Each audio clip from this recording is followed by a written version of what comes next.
Aleluia, louvado o nome do Senhor. Vamos apresentar ao Senhor o momento agora de louvor, também os dízimos e as ofertas. Feche os olhos. Senhor, ainda diante da presença do Senhor, queremos apresentar a Ti, ó Deus, esse momento de louvor e de adoração ao nome do Senhor. Que o Senhor, Pai, esteja recebendo todo louvor, toda adoração. Receba os dízimos e as ofertas, ó Pai, depositados aqui à frente, e pedimos que o Senhor derrame as ricas bênçãos do Senhor sobre os Teus filhos, e que os Teus filhos sejam prósperos em tudo, Pai. Senhor, pedimos que o Senhor venha falar aos nossos corações nessa noite, através da Tua palavra. Fale, Senhor, ministra nos nossos corações, no nome de Jesus. Amém e amém. Amém? Abra sua Bíblia comigo, lá no livro de Isaías, capítulo 55.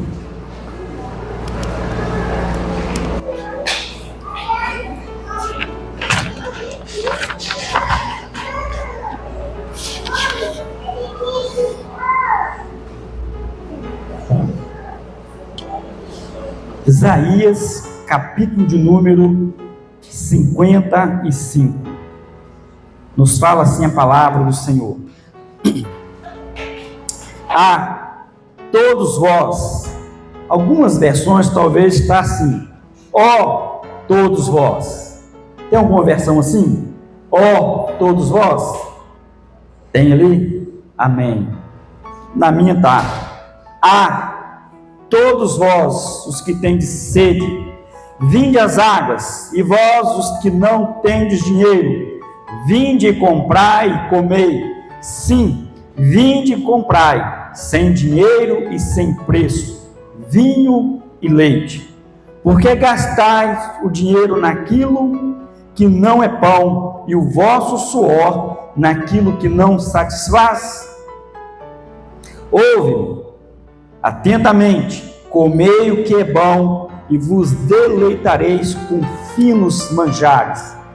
Inclinai os ouvidos e vinde a mim, ouve, e a vossa alma viverá, porque convosco farei uma aliança perpétua, que consiste nas misericórdias prometidas a Davi. Eis que eu o dei por testemunho aos povos, como príncipe e governador dos povos. Eis que chamará uma nação que não conheces, e uma nação que nunca te conheceu, correrá para junto de ti, por amor do Senhor teu Deus e do Santo de Israel, porque este te glorificou. Buscai o Senhor enquanto se pode achar, invocai-o enquanto está perto. Deixe o perverso o seu caminho, o ínico os seus pensamentos. Converta-se ao Senhor, que se compadecerá dele. E volte-se para o nosso Deus, porque é rico em perdoar. Até aqui. Amém? Nós vamos trabalhar até o versículo 7. E eu creio que Deus ele vai falar ao seu coração nessa noite, no nome de Jesus Cristo, amém? O livro de Isaías, ele é um livro que ele é dividido praticamente em 5 partes, né? São 66 capítulos, mas teologicamente ele é dividido em 3 partes. A primeira parte vai do capítulo 1 até o capítulo 39, é conhecido entre os teólogos como Proto-Isaías, que é o período pré-exílio, ou seja, antes que o povo fosse levado para a Babilônia, mas ainda estava sob a ameaça da Assíria. E o profeta está profetizando ali na região da Judéia. E o segundo livro, ou a segunda parte dele, vai do capítulo 40 ao 55, que é o segundo livro, que é o Deutero Isaías, que foi escrito entre o século 6 e o século 7 antes de Cristo. E essa mensagem que o profeta traz dentro do capítulo 40 até o 55, ou seja, o segundo livro, é uma mensagem de consolo, mensagem de esperança, a mensagem de restauração, uma palavra de fé para o povo. E o terceiro livro, que é o trito ou trino, né? Alguns falam trito, outros trino, a terceira parte aí, que vai do 56 ao 66, que é o escrito aí no período pós-exílio. Amém? Então é importante que você guarde isso no seu coração para situar você dentro da mensagem. Como nós estamos dentro do capítulo 55, então nós estamos dentro do segundo livro, que é quando o povo está na Babilônia, o povo está exilado. Então qual era a situação do povo no exílio? De extrema angústia, de extremo sofrimento, ou seja, desterrados da sua pátria, das suas casas, famílias, muito possível, né, perderam pais, perderam filhos, e alguns estavam ali talvez só com o irmão, com o primo, ou alguns foram com as famílias inteiras, mas, ou seja, a situação do povo era uma situação decadente, não era algo agradável, era muito terrível, e uma cultura totalmente hostil, um povo de uma língua e cultura totalmente diferente do povo. E a mensagem que o profeta está trazendo para o povo é a mensagem de fé, é uma mensagem de esperança, a mensagem de restauração. Embora que o povo foi para a Babilônia, levado para a Babilônia devido aos seus pecados, seus muitos pecados, inclusive de idolatria, e por muitas e muitas vezes Deus usou os profetas para chamar a atenção do povo, e o povo não se arrependeu. O povo não se arrependeu. A primeira parte, ou seja, do capítulo 1 ao 39, fala muito sobre isso, tá? E agora nós já estamos com o povo dentro do exílio devido ao pecado dele, devido à desobediência que eles tiveram aí com o Senhor. Então o convite da graça é um convite irresistível. E o profeta aqui está sendo usado por Deus para chamar esse povo, convidando esse povo para participar agora daquilo que Deus tem para eles. Ou seja, não precisavam ter passado pelo que passou, mas devido à desobediência deles, estão sofrendo. E agora Deus fala só: olha, eu tenho o melhor para vocês. E Deus então está convidando, usando o profeta, chamando o povo ao arrependimento. Então o capítulo de Isaías 55 é uma das passagens mais sublimes das Escrituras, situada aí dentro desse segundo livro de Isaías que eu disse aqui. Qual era a situação do povo? O povo está exilado, desanimado, sem recursos, sabe, longe de casa. Então você precisa ter isso na sua mente, no seu coração, para você entender um pouco da mensagem. No entanto, a mensagem ela é transcendente, pois é uma mensagem que vem da parte de Deus, trazendo fé, trazendo esperança para o povo, chamando o povo ao arrependimento, convocando o povo para desfrutar das maravilhas de Deus. Amém? Isaías também é conhecido como o evangelho aí do Antigo Testamento, né? A mensagem está muito falando sobre a pessoa do Senhor Jesus Cristo. Amém, queridos? Então, o convite à satisfação gratuita. Nós vimos no capítulo, versículo 1 e o 2, onde há esse convite aí, ou seja, um convite à satisfação gratuita, ou seja, o povo está recebendo da parte de Deus um convite. Deus inicia com uma interjeição de impacto. Por que eu perguntei no início? Quem aqui tem a versão O? Aí alguns responderam, na minha está A. Então é o arauto de Deus que está chamando o povo. Nesses filmes épicos, principalmente dentro da Idade Média, às vezes quando um arauto do rei ele ia até a vila e ali ele ia no centro da vila, ele pegava o pergaminho então, e ele convocava o povo, ele dava uma expressão,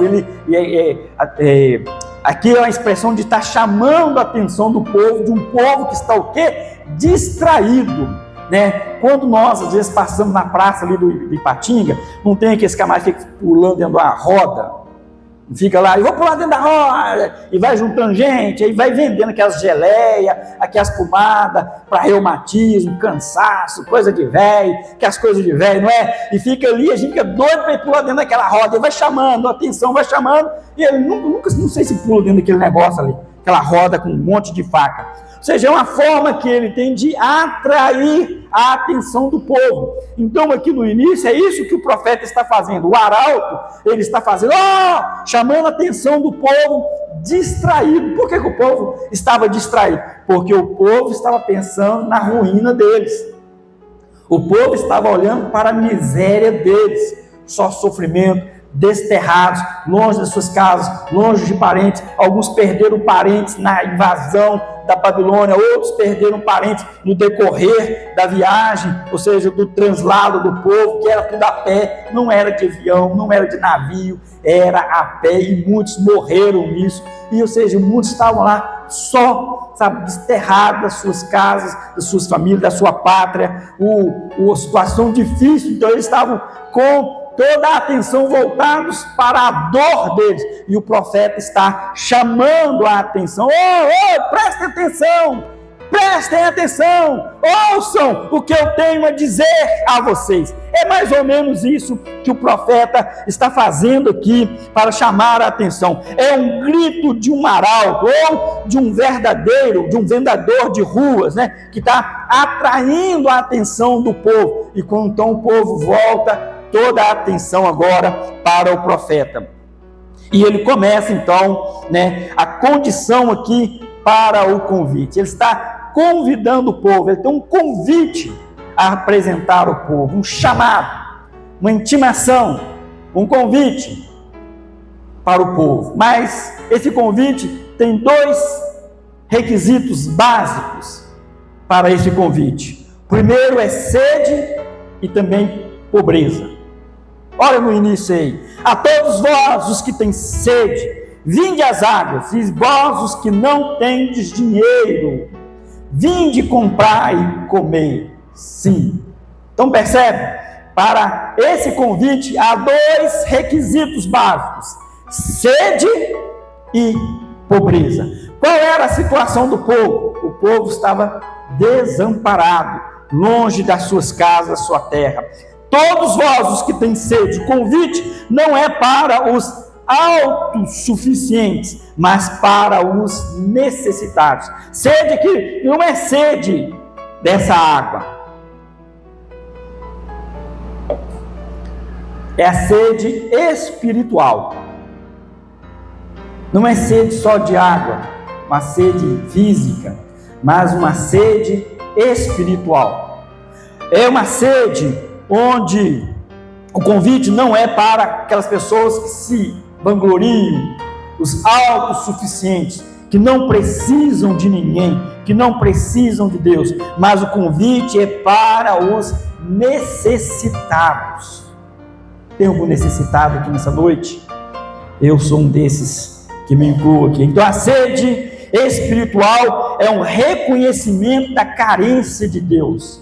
É eu reconhecer que eu preciso de Deus, eu necessito de Deus. Jesus, ele estava no poço com uma mulher, por 5 vezes ela havia casado, e a 6ª vez agora estava com um homem que não era dela. Aquela mulher, ela discorre com Jesus a respeito onde era o lugar da adoração, e Jesus fala que não é em Gerazim, nem, vocês lembram aonde aí? Vou ficar quebrando a cabeça aqui. Não é verdade? Corazim, Gerazim, né? Em Jerusalém. Então, vocês sabem muito bem. Então, onde que é o lugar da adoração? Aquela mulher, ela procurou saciar a sua sede, onde? Bem possível, nos casamentos. E ela não foi feliz. Ela tentou matar uma sede espiritual em relacionamentos, nas coisas deste mundo. Ela tentou buscar saciar a sua sede lá no monte da chamada adoração, mas também não resolveu o problema dela. E Jesus deixou muito bem claro para ela: olha, menina, a água que eu lhe der vai fazer uma fonte jorrar de dentro de você. E ela disse: Senhor, dá-me dessa água para que eu não venha aqui buscar. Então, até então, ela estava achando que era aquela água física. E Jesus mostrando para aquela mulher que ela estava o tempo todo tentando saciar uma sede espiritual nas coisas deste mundo. Você, eu, um dia nós fomos assim, tentando saciar, matar uma sede de Deus, uma necessidade de Deus dentro de nós, nas coisas deste mundo, e essa sede jamais ela será saciada. Aqui também, esse povo fez isso. Agora com a mensagem do profeta Jeremias, lá no capítulo 2, onde Deus fala: o meu povo fez duas maldades, a mim me deixaram o manancial de águas vivas e cavaram cisternas rotas que não retêm as suas águas. Então o povo tinha sede de Deus, mas eles não beberam da fonte da água viva, não beberam do manancial de águas vivas. Antes eles foram cavar as suas próprias cisternas, ou seja, foram atrás dos seus ídolos, fabricar os seus ídolos, atrás dos ídolos daquela terra e de outros povos, e assim cometeram a maldade diante do Senhor. Percebe que o povo tinha sede de Deus, mas onde que eles foram saciar essa sede? No mundo, na idolatria, no pecado, na carne, nas coisas deste mundo. Coisas essas que jamais vai suprir a verdadeira necessidade do homem, que é Deus. Deus que mata a nossa sede. Então, a todos vós que têm sede, o convite então é para os sedentos, é para aquele que tem sede de Deus, aquele que quer a presença de Deus. Jesus falou: bem-aventurado aquele que tem fome e sede de justiça, porque esses serão saciados. É você, sou eu, saindo das nossas casas, não fomos buscar saciar a nossa sede no esporte, no futebol, nas orgias, nas praças, nos bares, mas nós viemos para a casa do Senhor, lugar de manancial, lugar da presença de Deus. Aleluia! E você sairá daqui hoje saciado. Então, a primeira condição para esse convite, a satisfação gratuita, é sede. E o segundo requisito é a pobreza. Olha só: vós que não tendes dinheiro. Aqui reside então um paradoxo do reino de Deus. Deus convida aqueles que estão falidos espiritualmente. Deus está convidando esses. Você não tem dinheiro, ou seja, você está falido, espiritualmente falido, não tem como comprar, não tem onde comprar, não tem como saciar, você não tem dinheiro, porque isso não se compra com dinheiro. Você vem, não tem dinheiro, venha comer, venha se fartar, venha se alimentar, venha se satisfazer, não com dinheiro, porque você está falido. A todo que não tem dinheiro, aleluias. Se você não tem dinheiro, ou seja, não é através de mérito, não é através de obras, é pela graça do Senhor. Não é por dinheiro, não é por status que nós somos alimentados, ou eu sou bonitinho, ou porque eu acho que eu sou melhorzinho. Não, é todos que estão desprovidos de quaisquer recursos, sejam eles espirituais ou materiais. Então venham todos vós que não têm dinheiro. Se você não tem mérito para apresentar, você é um forte candidato para essa graça. Então você não tem nada nas suas mãos, eu não tenho nada nas minhas mãos, eu não tenho nada nos meus bolsos, você não tem nada nos seus bolsos que possa agradar o Senhor, que possa pagar para saciar essa fome dentro de você. Somente a graça, somente o pão vivo que desceu do céu pode suprir essa nossa carência, que é a presença do Senhor, que que é ter o pão da vida. Aleluias. Então, todo aquele que tem sede, venha. E todo aquele que não tem recurso algum, venha tomar posse.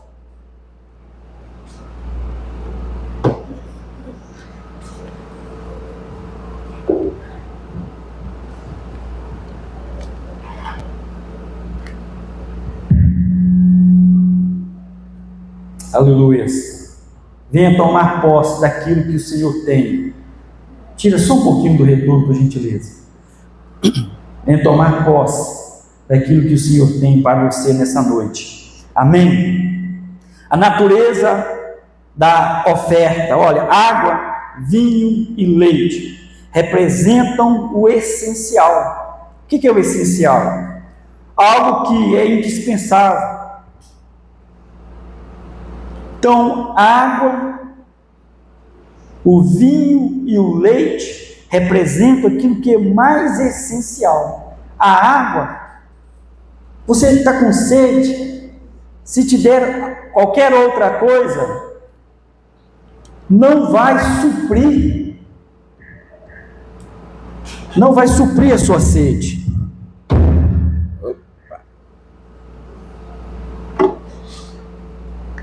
Tem um amigo, Paulo, ele comentou que uma vez ele trabalhou na casa de uma pessoa, ou lá ia passando, algo dele, estava com muita sede, e ele pediu a uma pessoa água, e essa pessoa foi e trouxe um pouquinho de água, uma xícarazinha pequenininha. Eu não sei você, eu para me tomar água, até tomo água em xícara, mas para mim não é a mesma coisa, para mim tem que ser no copo.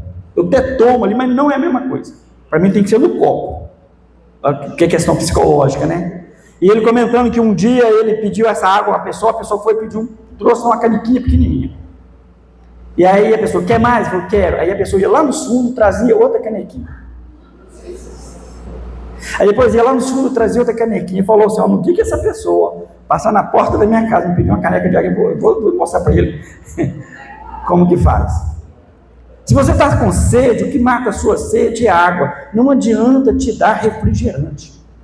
Se você tem sede de água, não adianta te dar café. Inclusive lá no livro de Juízes, o rei da terra de Canaã fez uma guerra contra o povo de Israel, e o general Sisera, fugindo da batalha, entrou dentro de uma casa e pediu à mulher, olha, me esconde aqui, e eu estou com sede, me dá água. Ele falou, eu não tenho água. E deu ele um odre de leite, e ele bebeu aquele leite. E aí ele começou a ficar sonolento, e foi e dormiu. E ela pegou uma estaca, colocou na fronte dele, e veio com a marreta, a profecia que Débora havia profetizado, de que uma mulher seria exaltada por ganhar aquela guerra. Se você tem sede, não adianta te dar leite.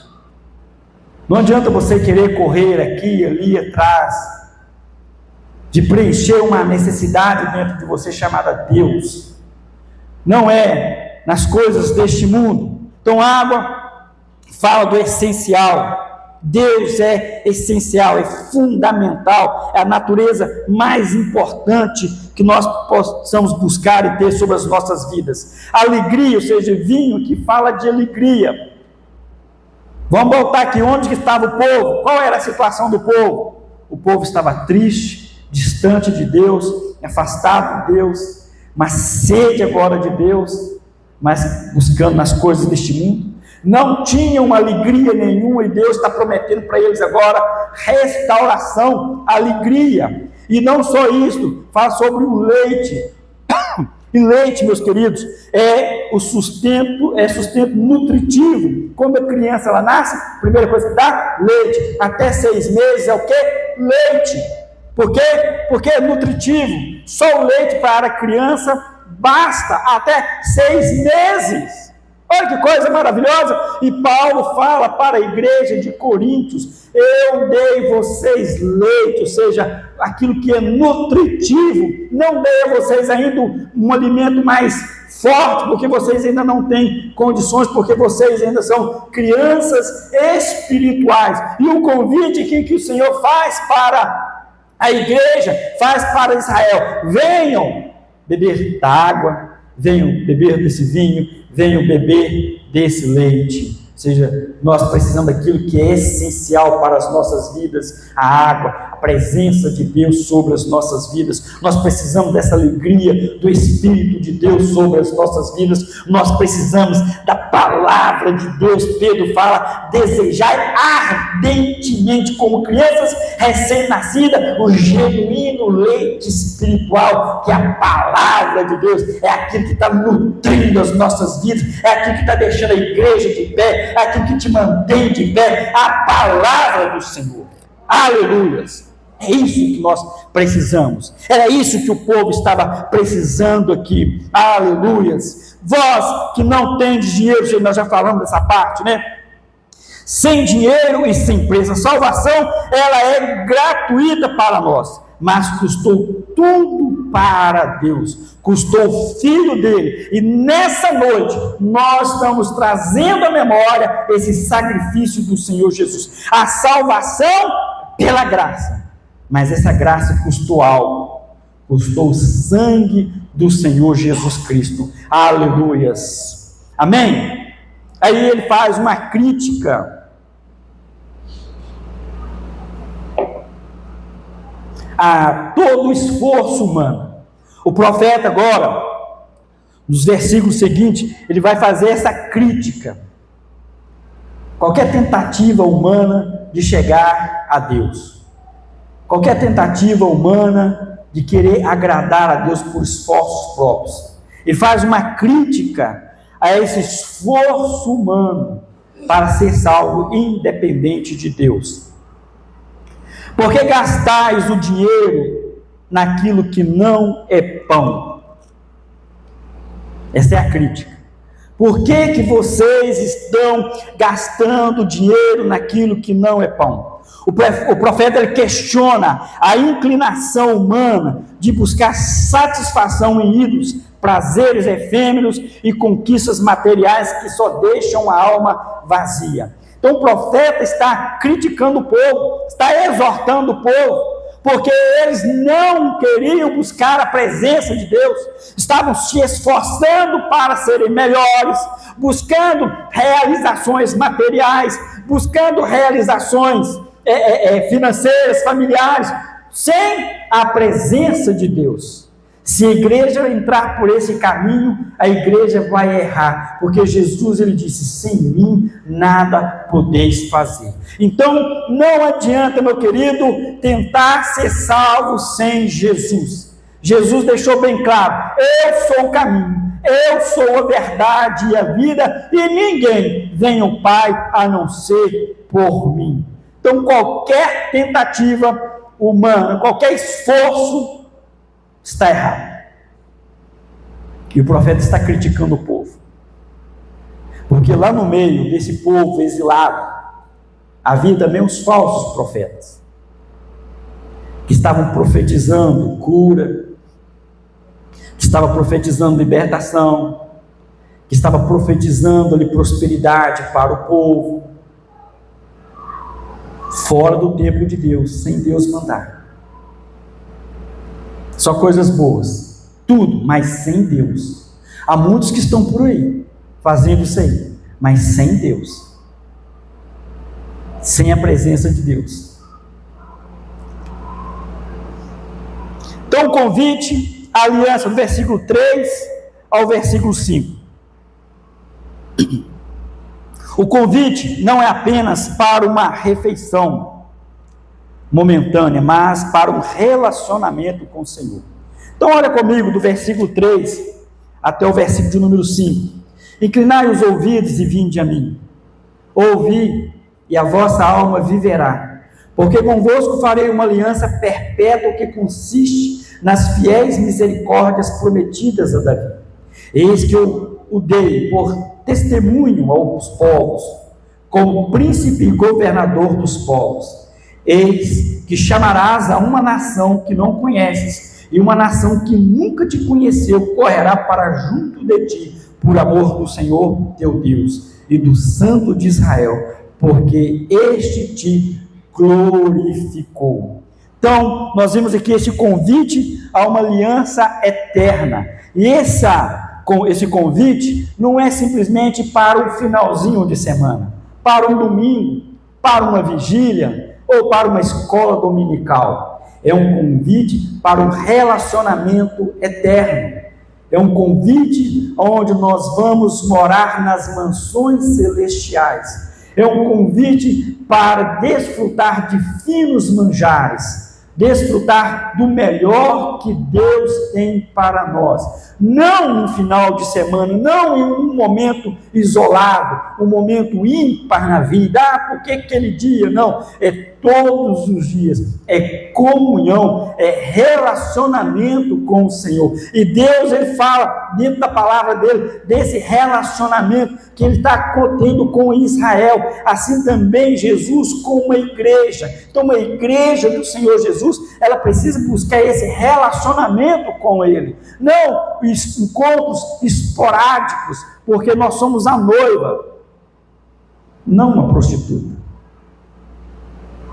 Somos a noiva. Não tem um caso aqui e ali. Então, o convite, a aliança eterna.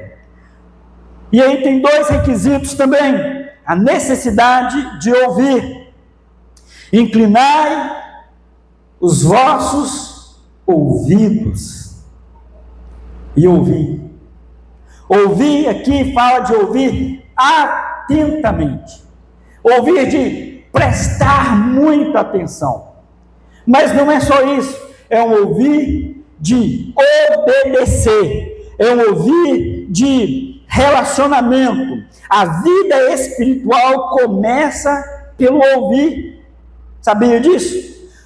A vida espiritual começa pelo ouvir.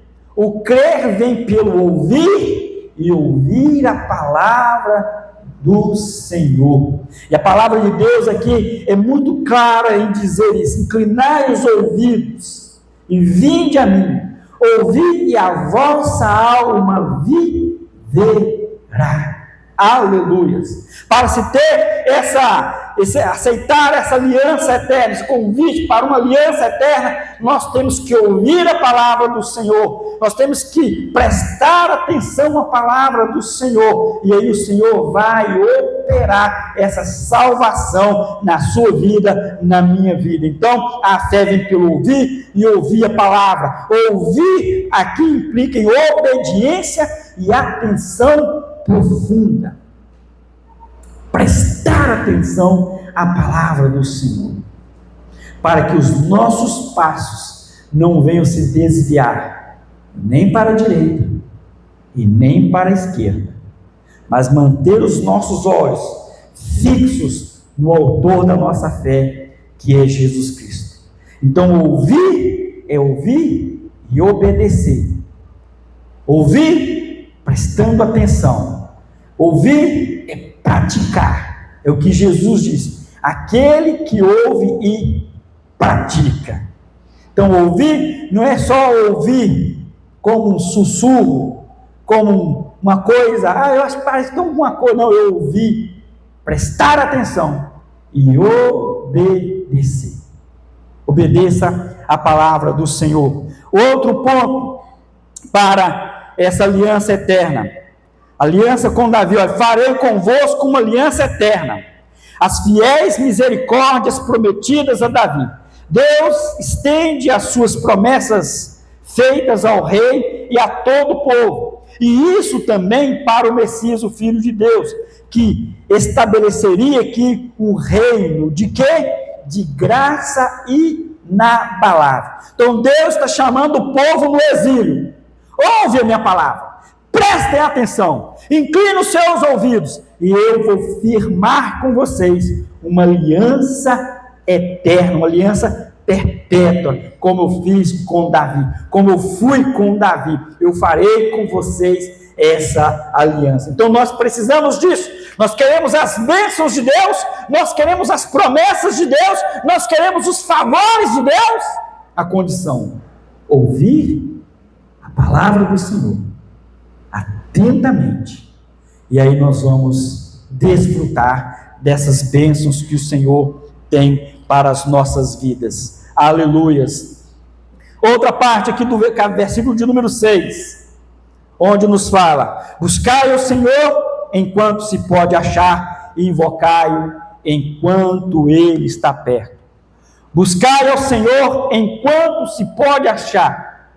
Presta bem atenção. Exige uma janela, exige um tempo determinado para todas as coisas, correto? A palavra de Deus fala: há tempo para todas as coisas, mas para buscar a presença do Senhor também existe uma janela de oportunidades. Tem uma janela de oportunidades. A partir do momento que essa janela fecha, não se entra mais. Então esse tempo da graça, ele vai fechar. Nós vimos isso na vida de algumas pessoas, com respeito a algumas bênçãos. Nós vimos isso na vida de Esaú, irmão de Jacó, que rejeitou a bênção, e depois ele quis a bênção, a prantos, a choro, a berro, gritando, e aí já não era mais oportuno para ele.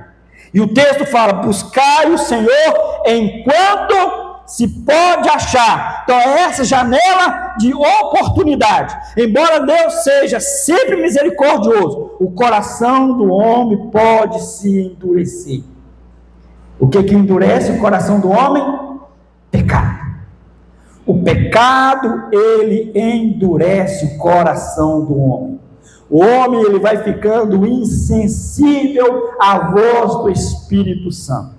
Então, precisamos buscar o Senhor enquanto se pode achar, porque vai chegar o momento que não dá mais tempo. Que isso, pastor? Isso é muito sério. O convite está sendo feito, mas se não aceitar, e a palavra de Deus lá em Coríntios capítulo 2, verso 6 ou 6, verso 2 fala: eis o dia da salvação, eis o dia da oportunidade, é hoje, não é amanhã. Nós não temos a certeza se amanhã nós estaremos vivos, mas nós precisamos hoje, antes que essa janela feche. Então a urgência, ela é hoje. Invocai-o enquanto ele está perto. Então Deus se aproxima de nós em sua palavra e em Cristo. Ignorar a proximidade do Senhor, ignorar essa presença do Senhor é um perigo eterno, é um risco muito grande. Nós estamos ouvindo a palavra, Deus está próximo de nós através da palavra que está sendo ministrada. O Espírito de Deus está com a igreja. E se nós resistirmos isso, corremos sérios riscos, e o risco eterno. 2 discípulos a caminho de Emaús, angustiados, e o Senhor falando ao coração deles, ministrando, e eles não entendiam que era o Senhor que falava a eles. Até que uma hora as escamas caíram dos seus olhos, e eles viram que era Jesus, e Jesus desapareceu. E aí eles disseram: porventura não nos ardia o coração quando pelo caminho ele descorria sobre as Escrituras? Ou seja, o Senhor estava falando, mas eles estavam cegos, estavam ainda cegos, até que o Senhor Jesus arranca as escamas dos seus olhos, e eles entenderam que era Jesus. Onde está, pastor, a conversão, o arrependimento? Que eles deixaram e foram novamente para Jerusalém. Eles simplesmente poderiam ter ficado ali e acabado a história por ali, mas eles foram. O versículo também de número 7 completa o pensamento do profeta. Buscar o Senhor envolve deixar o caminho mau e os pensamentos ínicos. Olha só, verso 7. Deixe o perverso o seu caminho, e o ínico os seus pensamentos. Converta ao Senhor, que se compadecerá dele. Volte-se para o nosso Deus, porque Ele é rico em misericórdia. Então, é uma mudança de direção, uma mudança completa. É a verdadeira metanoia. Olha o versículo, nos diz: desde o perverso seu caminho, conduta, ação, prática. Está vendo? Ação, as atitudes, as práticas do dia a dia pecaminosa. Deixe o seu caminho e os seus pensamentos. Então, deixar os seus pensamentos, deixar os seus caminhos, deixar as suas práticas, deixar aquilo que está no coração. Hoje pela manhã, sempre tem aqueles debates aqui. Ah, converteu? Não converteu? Como é que eu sei que converteu? Como é que eu sei que não converteu? Ou seja, é mudança de atitude, é mudança de pensamento. Inclusive o Vanderlei deu o exemplo de que um primo gostava demais de pagode, para praia, mora perto da praia, pagode, o dia inteiro tocando pagode, converteu, detesta pagode. Ele mudou as ações, ele mudou as práticas, as suas atitudes, mas ele mudou também os seus pensamentos, porque agora ele tem uma outra natureza. Então eu tenho que mudar práticas, eu tenho que ter uma mudança radical, metanoia, transformação de mente, de coração, e buscar então a presença do Senhor de todo o coração. Então aproveite a oportunidade, não adie a decisão por Cristo, não deixe para amanhã. Hoje é o dia da salvação, o convite está aberto, mas a negligência pode fechar a porta do coração. A parte exegética desse texto, do capítulo, versículo 1 ao versículo 2, a oferta da graça, gratuidade ou gratuidade. A salvação não pode ser comprada, ela é apenas recebida. Do versículo 3 ao 4, a aliança eterna. Eu preciso ouvir a palavra do Senhor. E aí o relacionamento com Deus é a base das suas promessas aos fiéis. Eu preciso ouvir a palavra do Senhor. A outra parte, do 5 ao 7, a urgência da busca. É agora. A resposta ao convite de Deus deve ser imediata e deve ser sincera, verdadeira. Nós não podemos brincar com a eternidade. Concluindo, o banquete de Deus ele está posto. A mesa da graça ela é farta. O rei convida você não para ser um escravo, mas para ser um convidado de honra. Convida a cada um aqui, não para uma refeição, mas para um relacionamento eterno. Não despreze o convite do Senhor. Aceite o convite da graça nessa noite. Abra o teu coração. Você que tem sede, venha. Você que tem fome, não tem dinheiro, venha. É pela graça que sois salvos. Isso não vem de vós, é dom de Deus, para que ninguém se glorie. Então o banquete foi posto. E a pergunta: os convidados são dignos?